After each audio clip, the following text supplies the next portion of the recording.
tuan, you datuk, pangkat tak ada kira untuk orang buat salah. You datuk ke, saya tetap kena ambil juga tindakan. Dalam ni ada penyangak di sel ni. Kita tengok kat dalam ni apa yang berlaku kat dalam ni. Apa aktiviti dia orang.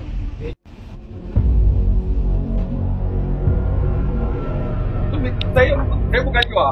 Ni meter, you ukur untuk apa sebenarnya? Satu mesin berapa liter, satu mesin berapa liter. Berapa lama bisnes? 20 tahun. Satu lorian tu takkan kena ukur lagi. Nak tahu sebab kenapa ukur? Apa kita ukur sana, kita kadang minyak yang kita tak tahu mana tu. Maknanya dalam jeriken pun dia orang boleh curi jugalah. Saya tak tahu kalau you nampak tidak. Kenapa kena ada permit? Bomba nak kena selamat, betul?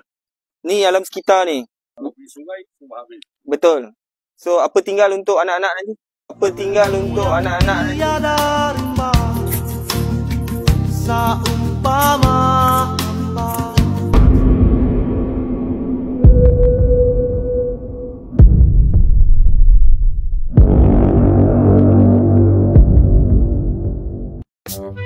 tengoklah, tak faham dah. sebab tu kita nak bagi permit tu pada orang yang betul-betul dia dah selenggara kawasan dia. Yang ni kita tak nak ni. Ni kita sita dulu. Yang ni kita ambil sebab yang ni memang tak ada lesen. You pun tahu.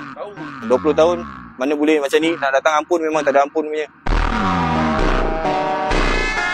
Minyak dah lama lah. Tapi tak sampai 20 tahun lah.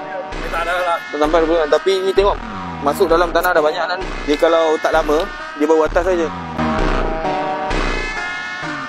Saya tahu saya sendiri salah. Saya minta tuan hati terbuka sikit. Tengok apa yang bantu saya. Pertama sekali, bawa akta kawalan bekalan ni, ini memang kesalahan yang serius lah. Tak ada main-main. Saya tak boleh ada kompromi. Yang kedua, saya tuan, you datuk, pangkat tak ada kira untuk orang buat salah. Tak ada You datuk ke, saya tetap kena ambil juga tindakan.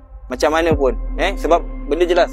Yang ketiga, saya paling tak boleh terima bila keadaan alam sekitar macam ini. Yang keempat tadi kata bagi kerjasama, memang itu seeloknya. Tapi hari ni jadikan dia sebagai satu turning point. Lepas ni pergilah ambil permit. Saya memang tekankan macam mana pun kita yang buat salah ni tak ada kaitan dengan bangsa.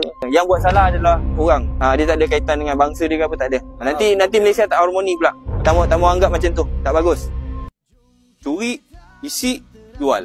Inilah kerja yang merugikan negara. Tengok ni. Punyalah kotor.